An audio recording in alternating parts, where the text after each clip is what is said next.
Nouveau forum des lecteurs France Bleu La Montagne, Corrèze Télévision. Je vous rappelle que nous sommes en direct également sur internet, sur le site de Corrèze Télévision et également sur YouTube.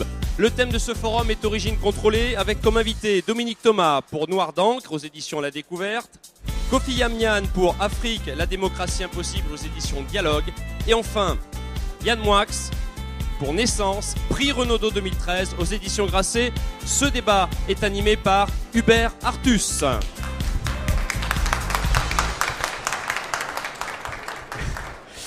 Mesdames, Mesdemoiselles, Messieurs, bonjour et merci de venir nous trouver. Donc effectivement, c'est moi qui remplace au pied levé Alain Mabankou qui avait choisi et anglais cette discussion sur les origines contrôlées. C'est vraiment de ça, de manière personnelle, identitaire, familiale, nationale, culturelle et mondiale, on va dire, dont on va parler avec les trois invités qui vous ont été présentés. Donc je ne vais pas plus m'alanguir.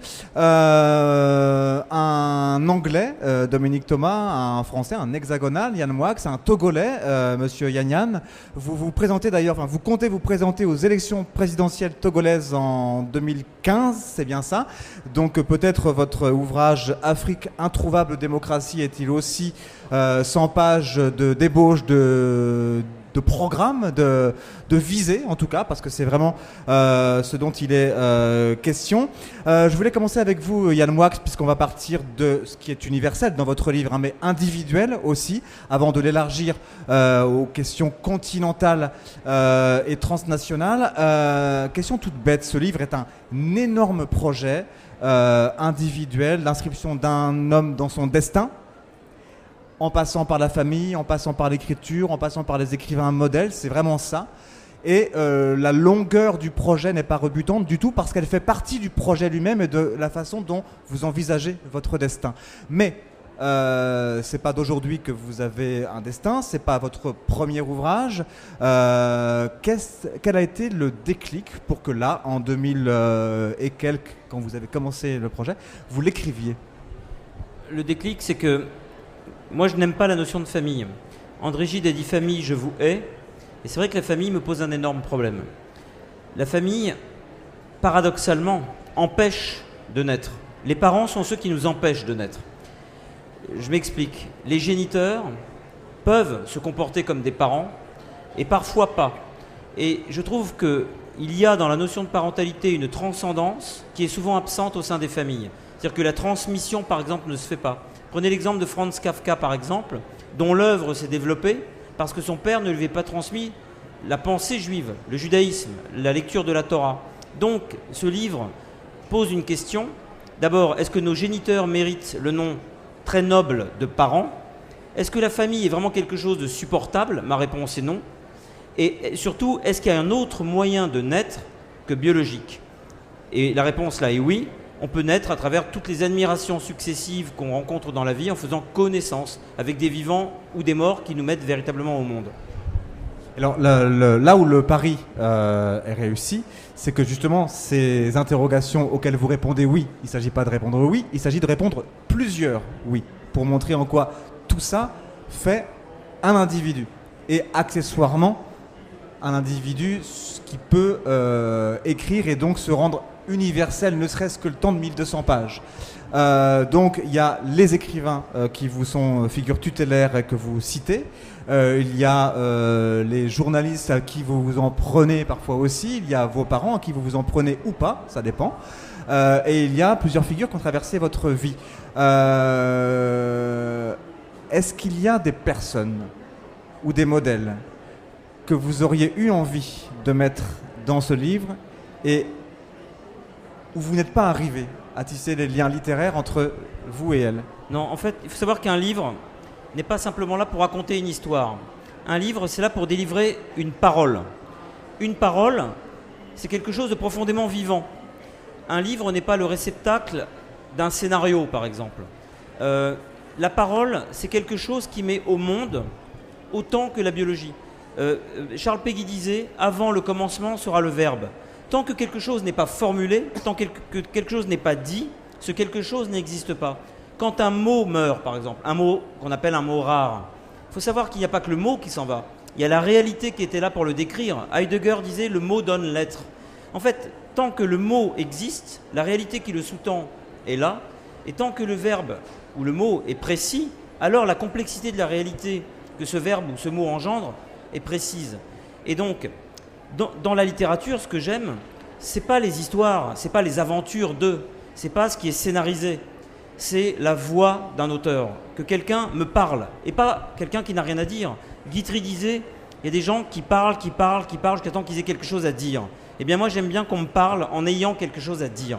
Et tous les écrivains que j'admire, Sacha Guitry, Charles Péguy, Witold Gombrowicz, Kafka, Proust, Céline, sont des gens qui ne racontent pas véritablement des histoires, mais qui parlent, qui ont une parole. Alors, il y a des liens assez semblables, mais qui ne sont pas individuels, qui sont collectifs, qui sont tissés dans les deux autres livres dont nous allons parler, à commencer par le vôtre, Dominique Thomas. Je précise que vous êtes directeur du département d'études françaises et francophones à l'université de Los Angeles.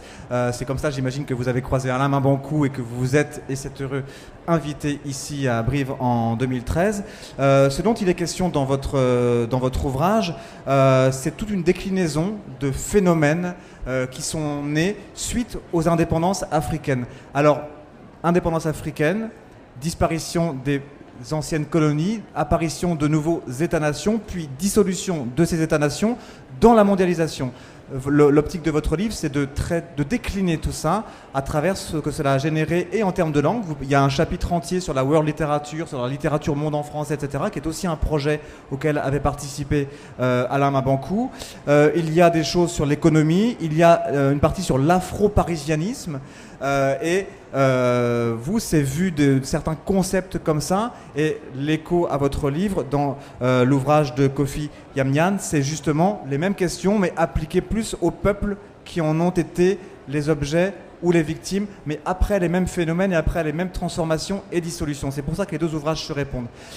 Pour ce qui vous concerne, Dominique Thomas, cette partie sur l'afro-parisianisme, est-ce que vous pouvez nous en dire un petit peu plus? Parce que c'est vrai qu'on parle souvent d'immigration africaine en Europe, de communautarisme du coup africain en Europe, c'est le travail de Léonora Miano chez Grasset également, mais l'afro-parisianisme. Oui, alors pour revenir un tout petit peu en arrière, c'est un livre qui est parti donc sur le principe de... c'est une analyse de l'imaginaire colonial, d'un discours qui a été établi, répandu, qui a contribué à établir une certaine histoire de France, sans automatiquement ou sans forcément incorporer, incorporer ceux qui se sont retrouvés sujets à cette construction. Donc Noir d'encre, qui est un livre qui est d'abord parti sur un titre qui s'appelait Black France, mais pour la traduction française c'est plus compliqué parce que Black France, Noir de France, etc.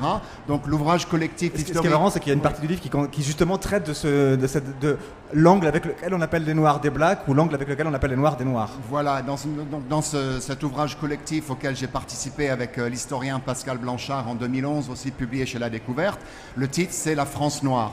Mais donc, pour la traduction française, avec l'éditeur, on a préféré parler justement de Noir d'encre. Et c'est à travers ce livre qu'on a essayé de tracer une histoire coloniale, postcoloniale, littéraire, en mettant en avant justement ces écrivains qui vous offrent une autre perspective sur cette histoire coloniale, etc., qui n'existait pas dans le discours officiel et dans l'imaginaire colonial ou même postcolonial. Et l'afro-parisianisme, donc, ça...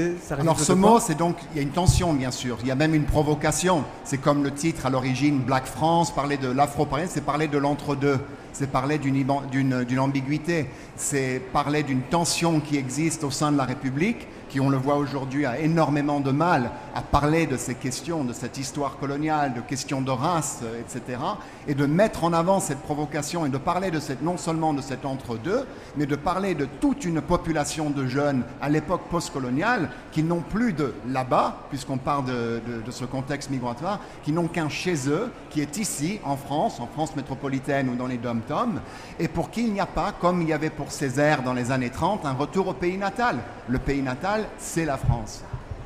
Et alors, Kofi Yamyan, vous, justement, c'est les mêmes thématiques, mais vues du point de vue de ceux qui en ont été les objets ou les victimes.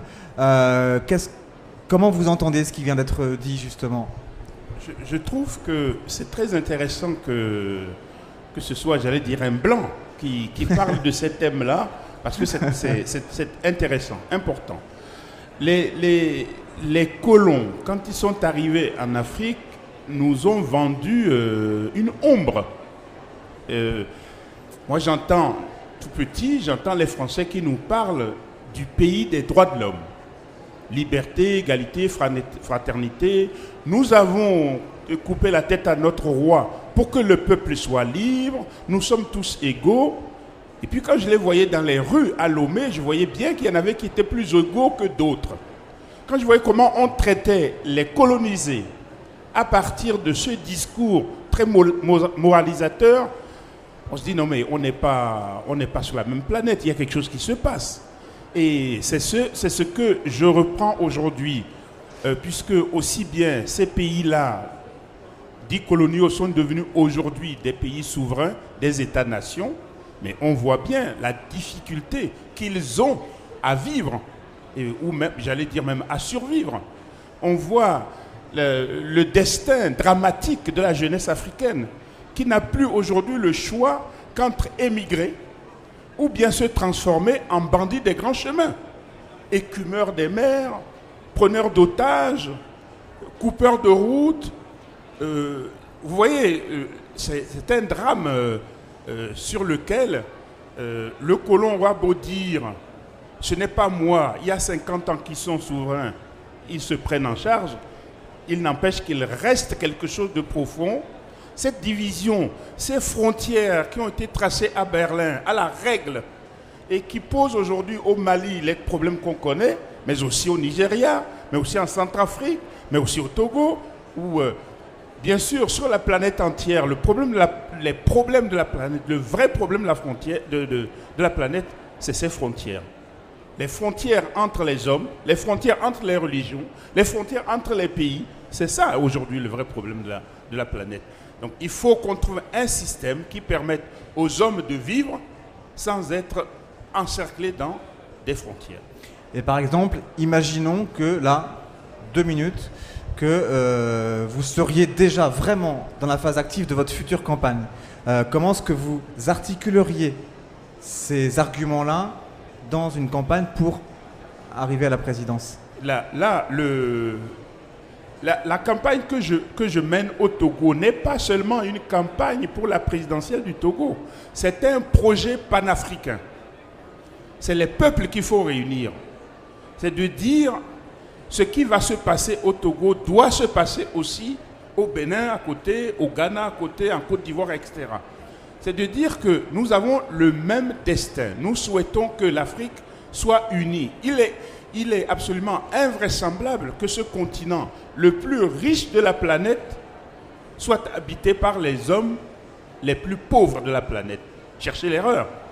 Et donc, sans unité de l'Afrique, c'est impossible de régler un problème dit national. Parce que le Togo, en tant que Togo, il existe sur le papier, mais c'est tout.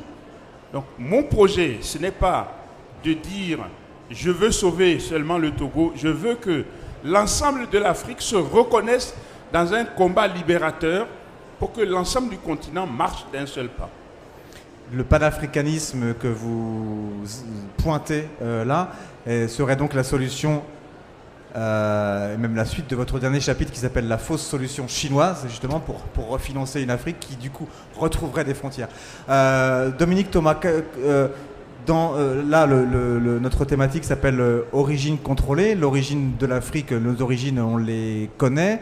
On peut les cartographier, individuelles comme l'a fait Yann Moix ou économiques et historiques comme vous le faites dans vos essais.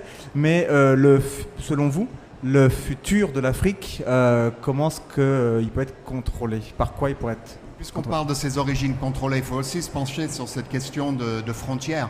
L'Afrique ne s'arrête plus au continent africain, tout comme l'Europe aujourd'hui. On a tendance à parler de l'Europe occidentale et on oublie que l'Europe, c'est aussi les enclaves espagnoles de Ceuta et de Melilla sur le continent africain. C'est aussi la Guyane, c'est la Martinique, c'est la Guadeloupe, etc.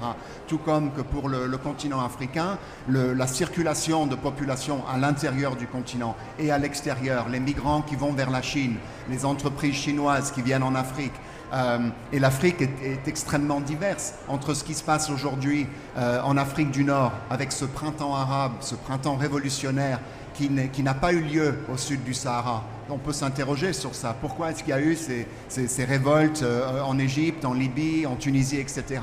Alors que, sauf pour cette transition politique au Sénégal, essentiellement, pour ce qui concerne ces autres pays, il y a eu très peu de réactions à ces problèmes gouvernementaux, etc. Je pense que la politique qui s'impose aujourd'hui, la plus grande de ces crises est liée à ce que monsieur a dit, c'est justement ce problème de migratoire. Lampedusa, ces jeunes qui, sans avenir, quittent le continent plutôt que d'y rester pour construire un nouvel avenir, etc. Alors, toutes ces transformations, toutes ces globalisations, ce panafricanisme, ce monde sans frontières ou avec des frontières qui ne seraient plus des barrières, tout ça passe aussi par une question de langue, de plusieurs langues, mais qui pourraient être quand même comprises par un plus grand nombre. Et ces obsessions de langue qui peuvent être comprises par un plus grand nombre, c'est l'obsession de toutes les langues, c'est l'obsession de la francophonie. Et donc, j'imagine que lorsqu'on est un écrivain français, par exemple Yann Moix, c'est aussi soit une obsession, soit une interrogation, soit une volonté. Vous, comment est-ce que vous envisagez vos publics francophones, justement, à travers surtout un travail familial et antifamilial aussi Un mot sur l'Afrique quand même. La tradition orale en Afrique, qui rejoint la littérature à la perfection. Je parlais de paroles tout à l'heure. Personne n'a dit que la littérature devait être écrite. Ce qui se transmet, c'est la parole. Et la parole, vous avez vu chez les Juifs, il y a une Torah écrite et une Torah orale. Moi, ce qui me parle quand vous parlez d'Afrique, parce que j'imagine que c'est difficile pour vous de joindre un peu tous les thèmes ici, c'est pas facile. Merci d'être préoccupé. Là où toute littérature est fondamentalement africaine, c'est que c'est la parole qui compte. Il y a encore des cultures en Afrique qui sont beaucoup plus axées sur la parole orale que sur la parole écrite. C'est aussi ce qui pose parfois des problèmes d'intégration de certains pays qui essayent de venir en France. Au début, c'est difficile parce que l'intelligence est évidemment la même, la puissance de feu des mots est la même. Simplement, il y a parfois un petit décalage entre l'oralité et l'écrit. Et moi, ce qui m'intéresse dans la tradition africaine, c'est la musique de la parole, l'oralité. C'est très important car pour un écrivain, essayer de parvenir à un style écrit qui soit oral, ce qu'a fait Céline à la perfection, c'est là que se situe l'enjeu. Quand je disais parler tout à l'heure, il y avait cette oralité qui était comprise dedans. Quand Charles Péguy écrit, j'ai pas l'impression de quelqu'un qui a posé sa feuille et qui s'est crispé dessus pendant des heures. J'ai l'impression d'entendre sa voix. Et c'est en cela que, d'une certaine manière, tout écrivain accompli devrait être un tout petit peu africain dans sa manière d'écrire, c'est-à-dire toujours d'essayer de trouver sa propre façon de parler à l'oral, qu'on essaye de retransmettre par écrit. Voilà. Ça, c'est quand même important. Je vous ai arrangé là, hein, mais voilà. Si je peux me permettre, entre ce livre et justement en évoquant cette tradition orale, je pense à Amadou Hampâté-Bâ au Mali qui avait déclaré dans les années 20, en Afrique, lorsqu'un vieillard meurt, c'est la même chose qu'une bibliothèque qui brûle. Voilà, toute la généalogie est là, l'histoire de la famille, l'histoire de la nation, etc. Et pour abonder en ce sens, du même Hampâté-Bâ qui a expliqué que la parole, le verbe en Afrique a atteint la précision des livres bibliques, la parole la plus biblique écrite. C'est vous dire si la parole est quelque chose de sacré en Afrique et qui fait l'identité même de la culture africaine. La parole, le verbe. La religion ou la religiosité ou la croyance sont des choses qui sont assez présentes aussi dans Naissance. Comment est-ce que justement, vous parliez de textes sacrés, de la Torah, etc. Comment est-ce que ces croyances et religions et pratiques qui sont pour certains... Moi, quand j'entends la phrase « la bibliothèque qui brûle », j'entends autre chose. J'entends pas une somme de savoir qui s'est capitalisée et accumulée. J'entends presque le contraire. Dans la transmission, c'est l'oubli qui est en jeu. C'est-à-dire que, heureusement qu'on arrive à oublier beaucoup et on transmet par la parole, avec une densité infinie qu'est cette parole, l'essentiel. Et donc les détails biographiques, les dates, etc., on a le droit de les oublier à condition que les moments forts puissent rester. Vous savez, chez les Juifs, les années n'ont aucune importance, c'est le jour qui compte. Donc on a fait coïncider la destruction du premier temple et du second temple parce que les jours étaient les mêmes. Et donc moi, ce que j'entends quand un vieillard meurt, c'est une bibliothèque qui brûle, c'est pas la quantité de savoir accumulé, c'est simplement l'essentiel d'une tradition qui parviendra à franchir la prochaine étape. Donc le travail d'oubli a été fait, et non pas donc de mémoire, et pas simplement un travail d'accumulation de connaissances. Je voulais juste préciser ça parce que ça me semble important que les gens ne s'imaginent pas qu'il faut tout transmettre de manière comme une bibliothèque qui voudrait rien oublier, de faire de la rétention, ça c'est pas important. Et dans la tradition africaine, ce que j'aime, c'est que la culture est moins basée sur le détail historique que sur l'essentiel de ce qu'il faut retenir de telle ou telle date au niveau symbolique. C'est pour ça que la musique est très importante. Les rites sont très importants en Afrique, car par le rite, on dit autant que par le mot. C'est la même chose. Voilà, l'initiation, tout ça. Ça permet, si vous voulez, à la tradition de se transmettre sous une forme qui est non cumulative et qui donc peut aisément aller d'une génération vers l'autre comme un fleuve qui coule. Est-ce que Yann Moix, l'objet de votre livre, on parlait du futur des États-nations dans le monde mondialisé, le monde sans frontières, etc. Il en va de même pour l'individu. Aujourd'hui, l'individu est le produit des générations qui l'ont précédé et de toute l'histoire des mondes qui nous ont précédés, mais c'est aussi d'individus virtuels, c'est aussi... Bon, juste une question. Je suis désolé, à chaque fois je réponds à côté de vos questions. Non mais, vous savez, mais je voudrais rebondir sur un truc qui m'a paru assez grave dans la société parce que je sais que ça intéresse beaucoup le public. On m'en a beaucoup parlé ce matin. Je ne fais pas de politique du tout, hein. J'enlève toute considération, droite, gauche, etc. Quand je vois une ministre de la République, la garde des Sceaux, Madame Taubira, qui est noire et qui est insultée par un enfant, on me dit c'est moins grave que pour un adulte. Moi je réponds c'est beaucoup plus grave. Ça veut dire que cette transmission ne s'est pas faite. Si un adulte traite de singe une ministre noire, je dis cet adulte est un pauvre abruti. Mais si un enfant le fait, ça veut dire qu'il y a une cassure, il y a une brisure dans la tradition, dans la transmission. Et ce que je vous disais tout à l'heure, l'essentiel n'a pas été fait. Et donc c'est très important de pouvoir transmettre la parole. Car à l'intérieur de la parole, il y a l'intelligence, il y a la tradition, mais il y a le respect. Et donc je voulais rebondir là-dessus, parce que vous parlez d'individu, mais un individu n'existe pas par lui-même. Quand j'entends « je me suis fait par moi-même », c'est une défaite totale de l'individu. C'est-à-dire que l'individu doit être comme connecté. Moi, j'aime pas ma famille, mais ça ne veut pas dire que je suis déconnecté de mes racines. J'ai simplement sauté une génération en arrière et je suis peut-être connecté à un arrière-arrière-arrière-grand-père et j'ai peut-être eu des problèmes avec mon milieu familial proche, mais en aucun cas, je suis déraciné des origines. Ma famille était marane au XVIe siècle, persécutée. Donc, c'était des juifs qui ont été persécutés, qui ont été obligés de se convertir au christianisme. Mais ça ne m'empêche pas de me connecter à cette période-là. Quand on dit la transmission, ce n'est pas la transmission juste au-dessus de nos parents. En général, les parents ne comprennent rien, il faut remonter aux grands-parents pour que ça devienne intéressant. Et donc, on est toujours connectés.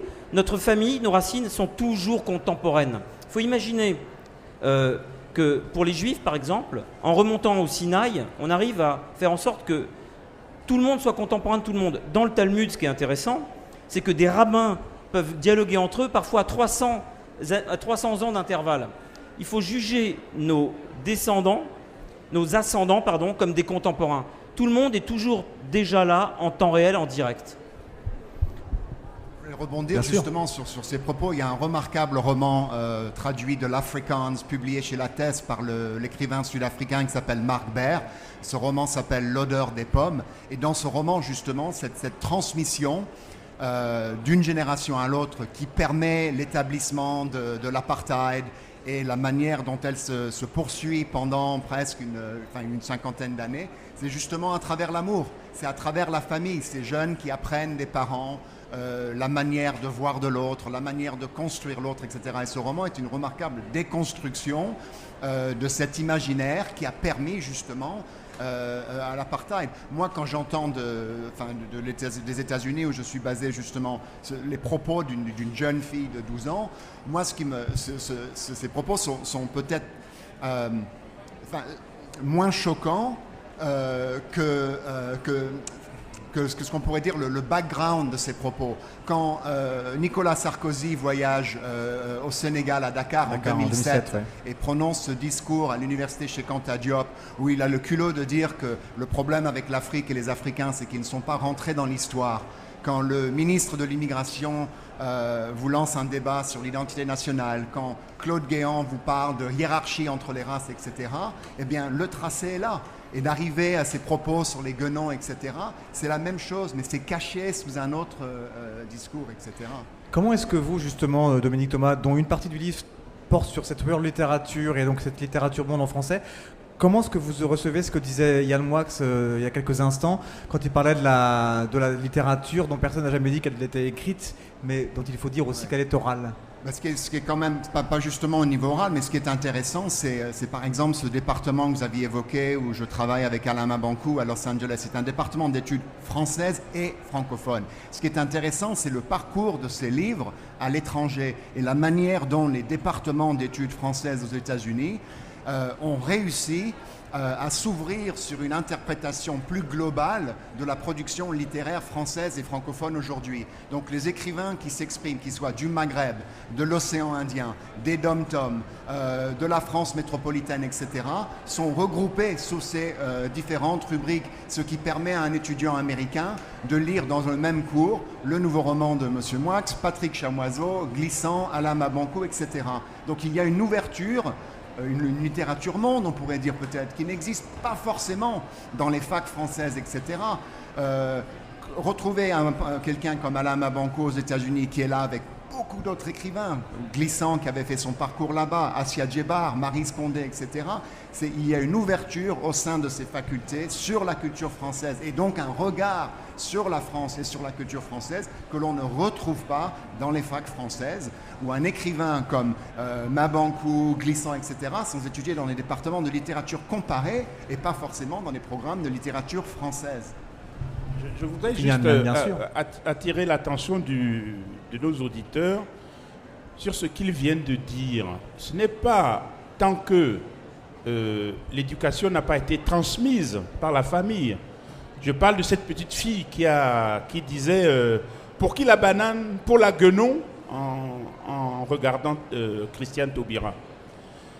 Ce qu'on n'a pas mesuré, c'est les conséquences d'un discours comme celui de Dakar. Si l'Africain n'est pas entré dans l'histoire, ça veut dire qu'il est toujours à l'état sauvage. Et à partir de ce moment-là, tout est permis. Les parents ont interprété. Et la petite, elle a dit à haute et intelligible voix ce que ses parents pensent et ce que beaucoup de Français ont pensé, mais qui maintenant n'ont plus aucune gêne pour le dire. Le racisme a été en France contenu. On avait honte de parler de ça, on avait honte de dire les choses. Aujourd'hui, on a franchi une étape, on a fait un saut, j'allais dire un saut quantique, c'est-à-dire qu'on est passé d'un état de la matière à un autre état, et maintenant on peut dire ces choses-là. On peut dire à une ministre, là une guenon. Et ça ne choque plus que les gens qui ont eu l'occasion de réfléchir à ces choses-là. Donc dans la France entière, c'est devenu banal que de dire, voilà, une guenon. Moi, élu de Saint-Coulis, en Bretagne, j'ai reçu une série de courriers comme ça, où on disait à mes concitoyens, il faut être des Bretons, des ivrognes et des ignares pour n'avoir trouvé qu'un nègre à mettre à votre mairie. Tel quel. Oui, mais ça, c'était des lettres anonymes. Les gens se cachaient. Aujourd'hui, ils ne se cachent plus. Voilà la différence. Eh ben, merci d'avoir pointé cette insoutenable provocation. On va rallumer le micro d'Yann Moix. Allô, oui. Oui. Moi, il y a un autre truc, comment dire, dans ma position d'écrivain, il y a quelque chose que je regrette sur le mot nègre, c'est qu'à cause du racisme, on ne peut plus prononcer ce mot de nègre. Au Brésil, par exemple, négro, bon, c'est la couleur, etc., et la négritude de Sangor, etc., c'était à la base un mot que je trouvais beau, avec une belle sonorité, qui a été abîmée par la colonisation et aussi par des quantités de générations de racisme.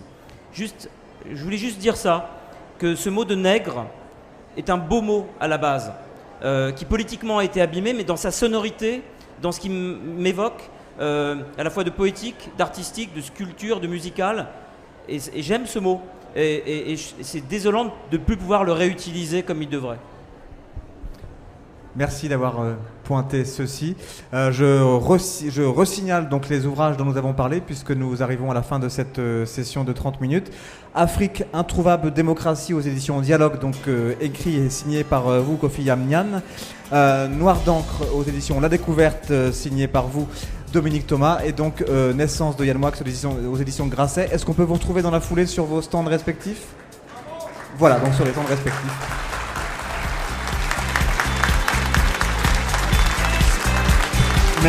Merci aux auteurs, merci à vous public, merci à TV Corrèze qui accueille et qui retransmet en direct et en différé, donc sur leur page de YouTube. Vous pouvez le dire à tous vos amis où qu'ils habitent, ces débats et ces idées. Merci.